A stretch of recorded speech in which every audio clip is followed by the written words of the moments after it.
কাছে এবং দূরে, দেশ এবং বিদেশের সকল ভাই ও বোনদের প্রতি আমার অন্তরের অন্তঃস্থল থেকে সালামুন আলাইকুম। এটা হলো পবিত্র রমজান মাস। এই রমজান মাসে মিলাদ মহফিলে হোক, জলসায় মহফিলে হোক, আর জুমার দিনে খুতবাকালীন লেকচারই হোক, বর্তমান আলেমরা একটা হাদিস বারবার বলে থাকেন যে হুজুর পাক সাল্লাল্লাহু তাআলা আলাইহি সাল্লাম একবার মিম্বরে দাঁড়িয়ে আছেন। তা কিছুক্ষণ পর আমিন বললেন। সে আমিন বলার শর্ত কি?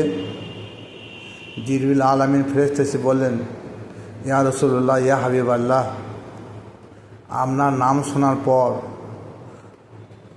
কোনো মুমিন বান্দা যদি দরুদ শরীফ না পাঠ করে সে ধ্বংস হবে। তখন তিনি আমিন বললেন। তারপরে দ্বিতীয় ধাপে মিম্বরের দ্বিতীয় ধাপে পা দিলেন, তখনও তিনি আমিন বললেন। তখন কি বলেছিলেন? তখনও জিবরিল আলামিন বললেন, ইয়া রাসূলুল্লাহ, ইয়া হাবিবাল্লাহ, এই রমজান মাস সামনে পেয়েও যদি কেউ আপন গুনাহ মাফ করতে না পারে, তার মতো হতভাগা কেউ নাই, সে হলো এক জাহান্নামী। আল্লাহ নবী পাক সাল্লাল্লাহু তাআলা আলাইহি সাল্লাম বললেন, আমিন। তৃতীয় ধাপে মিম্বরে পা দিলেন, তখন জিবরিল আলামিন বললেন, ইয়া রাসূলুল্লাহ, ইয়া হাবিবাল্লাহ, ওই ব্যক্তি জাহান্নামী হোক যে নিজের মা বাপকে পেয়েও সদ্ব্যবহার করতে পারল না। তখন আল্লাহ নবী কি বললেন? আমিন বললেন। এইখানটায় হাদিসটা একটা দ্বিমত আছেন। প্রথমটা বলা হয়েছে যে আল্লাহ নবীর নাম শোনার পর যদি কেউ দরুদ শরীফ না পড়ে সে ধ্বংস হবে। কিছু কিছু রেওয়াতে এই কথাটা নেই। এর বিনিময়ে জিবরিল আমিন বললেন, ইয়া রাসূলুল্লাহ, ইয়া হাবিবাল্লাহ, যদি কোনো ব্যক্তি জান্নাতের চৌকাঠে চুমুন দিতে চায়, সে যেন আপন পিতা মাতার পদ চুম্বন করলে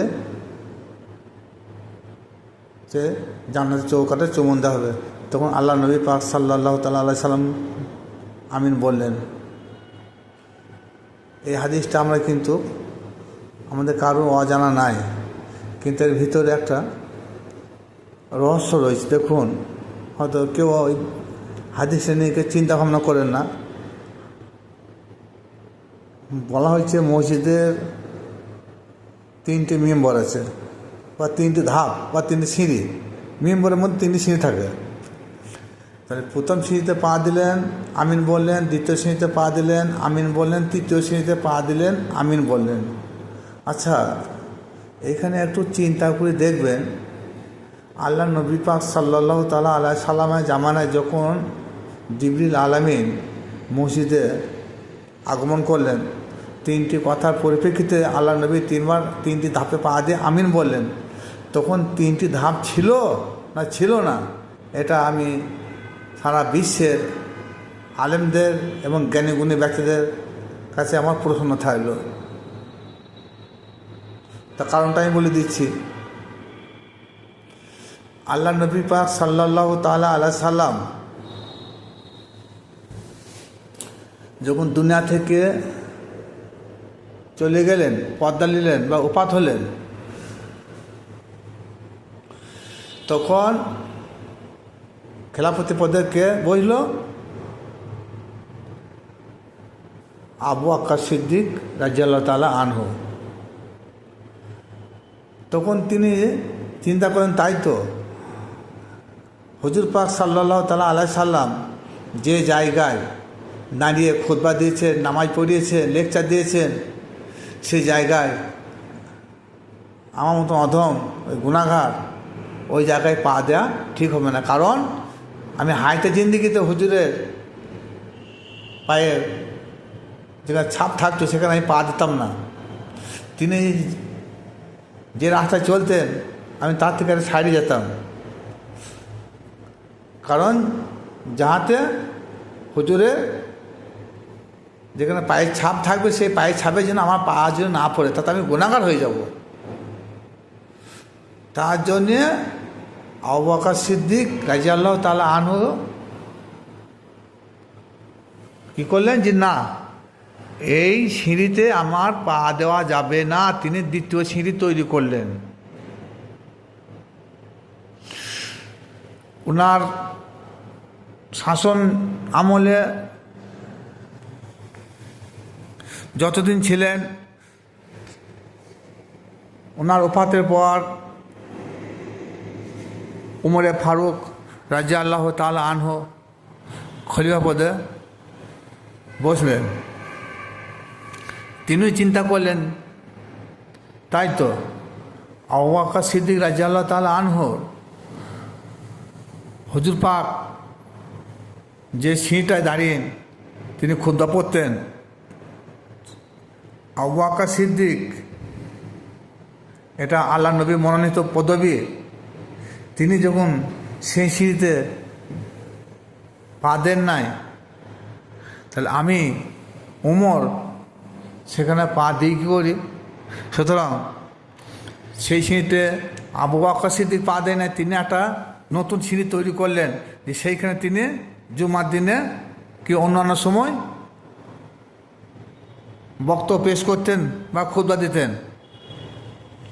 তাহলে যে না, আবু বকর সিদ্দিক আমার থেকে অনেক জ্ঞানী লোক, খুব বুদ্ধিসম্পন্ন, এবং তিনি সিদ্দিক পদবি পেয়েছেন, আমি সিদ্দিক পদবি পাই নাই। তার জন্য তিনি কী করলেন, আবু বকর সিদ্দিক যে সিঁড়িটায় চড়ে তিনি ভাষণ দিতেন, তিনি সেই সিঁড়িতে তিনি আর পা দিলেন না, তিনি একটা নতুন একটা সিঁড়ি নির্মাণ করলেন। তিনার জামানা যখন শেষ হলো, তারপরে উসমান গনি রাদিয়াল্লাহু তাআলা আনহু তিনি চিন্তা ভাবনা করলেন, তাই তো আল্লাহ নবী একটা যে সিঁড়িটা পা দিতেন, সেই সিঁড়িটাই হযরত আবু বকর সিদ্দিক রাদিয়াল্লাহু তাআলা আনহু তিনি সম্মান করে সেই সিঁড়িটা পা দেন নাই, এবং আবু বকর সিদ্দিক একটা নতুন সিঁড়ি তৈরি করলেন। আবু বকর সিদ্দিক যে সিঁড়িটায় পা দিয়ে তিনি ভাষণ দিতেন বা খুতবা পড়তেন, সেই সিঁড়িটা সম্মান কে দিল? ওমরে ফারুক দিলেন। ওমর ফারুক বলেন, তাই তো আবু বকর সিদ্দিক যখন ওই সিঁড়িটা তিনি নির্মাণ করেছেন, উনি আমার থেকে অনেক জ্ঞানী এবং শ্রদ্ধার পাত্র, সুতরাং আমার কর্তব্য আবু বকর সিদ্দিক যে সিঁড়িটায় পা দিয়েছেন আমি সেই সিঁড়িটায় পা দেব না। তিনি একটা সিঁড়ি তৈরি করলেন। তাহলে এইভাবে আমি যদি ভাবি যে ওমরে ফারুক যে সিঁড়িটায় পা দিয়েছে আমি পা দেবো না, তাহলে 4টি সিঁড়ি হয়ে যাবে। তারপর আমার পর যে আসবে সে একটা সিঁড়ি করবে, এই সিঁড়ি করতে করতে করতে করতে গোটা মসজিদটা দখল হয়ে যাবে। তাহলে মানুষ কোথায় নামাজ পড়বে? মসজিদের ছাদে না আকাশে? তিনি চিন্তা ভাবনা করলেন, কী করলেন যে না, যা হোক, আর আমি সিঁড়ি আর বাড়াবো না। ওমরে ফারুক রাদিয়াল্লাহু তাআলা আনহু যে সিঁড়িটা তিনি নির্মাণ করেছেন, এই সিঁড়িটাই লাস্ট সিঁড়ি, আমি ওইখানে খুতবা দেবো এবং ভাষণ প্রদান করব। তাহলে এখান থেকে কী বোঝা গেল? যে হুজুরা বলেন যে আল্লাহ নবী মসজিদের জুমার দিনে কি যে কোনো ভাষণ দানে তিনি খুতবা পড়ছিলেন বা লেকচার দিচ্ছিলেন, 3টি সিঁড়িতে পা দিলেন 3বার। জিবরিল আলামিন তেনাকে বলেন আমিন, তিনি বলেন আমিন, তিনি বলেছেন 3বার আমিন বলেছেন। তা 3টি সিঁড়িতে পা দিলেন, 3টি সিঁড়ি তখন ছিল কোথায়? আল্লাহ নবী যে সিঁড়িতে পা দিলেন তখন তো একটা সিঁড়ি ছিল, আর দুটি সিঁড়ি কীভাবে তৈরি হলো? আল্লাহ নবীর হায়াতে জিন্দিগি থাকাকালীন 3টি সিঁড়ি ছিল না, একটা মাত্র সিঁড়ি ছিল। তাহলে এই হাদিসটা হুজুরা সত্য বলেছেন না মিথ্যা বলেছেন? আর আমি যেটা বললাম এটা কি আমি মিথ্যা বললাম না সঠিক বললাম, সেটা আপনারা নির্বাচন করবেন, চিন্তা ভাবনা করবেন। এরপর আসুন, আল্লাহ নবীর ওফাতের পর আবু বকর সিদ্দিক যে তিনি দেশ শাসন করেছিলেন,